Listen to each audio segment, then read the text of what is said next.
प्यारा पंजो जोड़ दिसी सब सड़ी गेर वया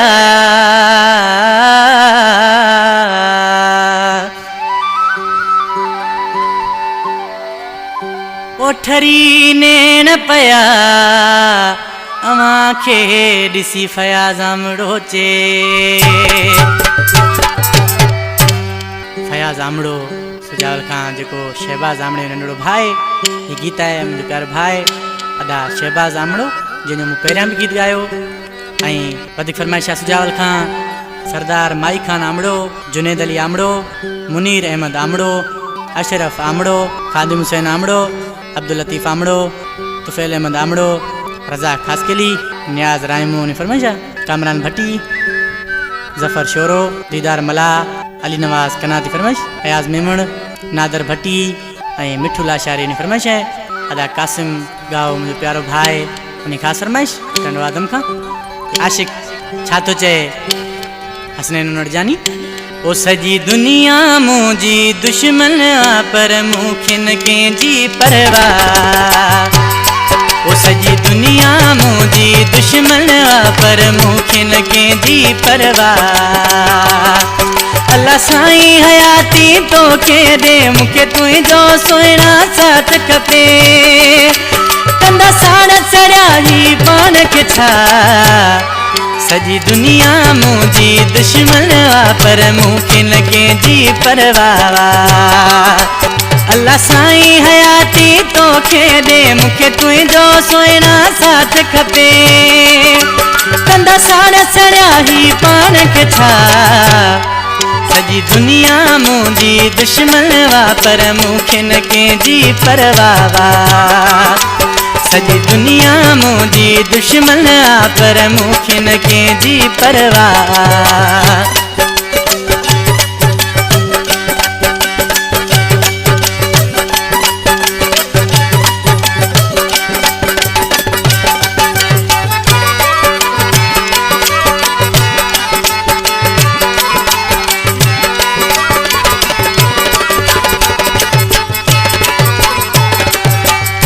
बस में के बना है घटायो जोर सब वॾो आहे लगायो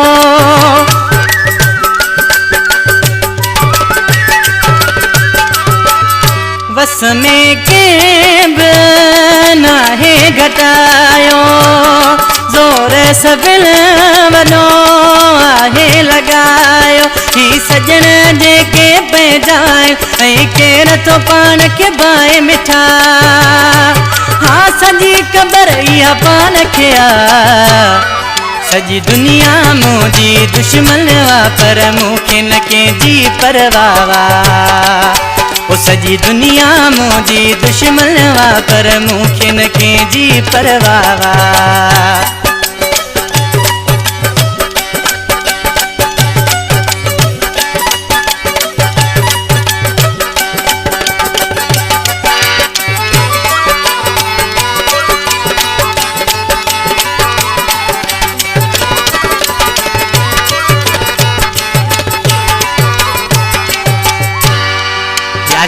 अयां भी बेमिसरा में चए थो त ही साड़ोला असांखे छा कंदा बस अंदर में सड़ंदा रहंदा इरशाद बजाज जानी साड़ोला रुगो सड़ंदा वतन पिया अंदर में गरंदा पजंदा वतन पिया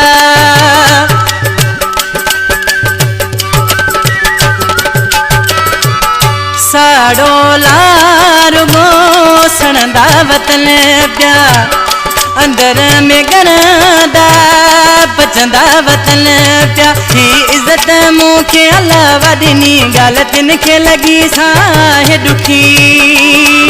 इन सूर में बस रोंदा रहंदा सजी दुनिया मुंहिंजी दुश्मन पर मूंखे न कंहिंजी परवाह ओ सजी दुनिया मुझी दुश्मन पर मूंखे न कंहिंजी परवाह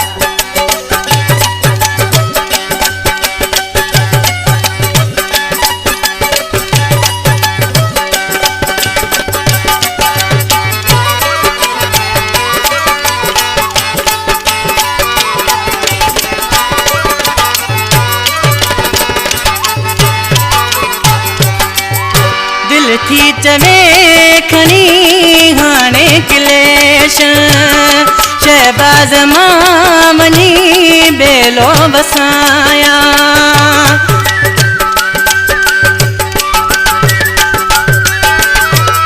दिल थी चवे खणी हाणे क्लेश शहबाज़ मां वञी बेलो वसाया गोले गोले चम चमराई प्यार जावेरी खत्म करया तुझा कसम मड़ा मारन था सजी दुनिया मुझी दुश्मन वा पर मूंखे न कंहिंजी परवाह वो सजी दुनिया मुझी दुश्मन वा पर मूंखे न कंहिंजी परवाह अल्लाह साईं हयाती तोखे दे मूंखे तुंहिंजो सुहिणा साथ खपे कंदा साण चढ़िया ही पाण खे छा वो सजी दुनिया मुझी दुश्मन वा पर मूंखे न कंहिंजी परवाह वो सजी दुनिया मुझी दुश्मन वा पर मूंखे न कंहिंजी परवाह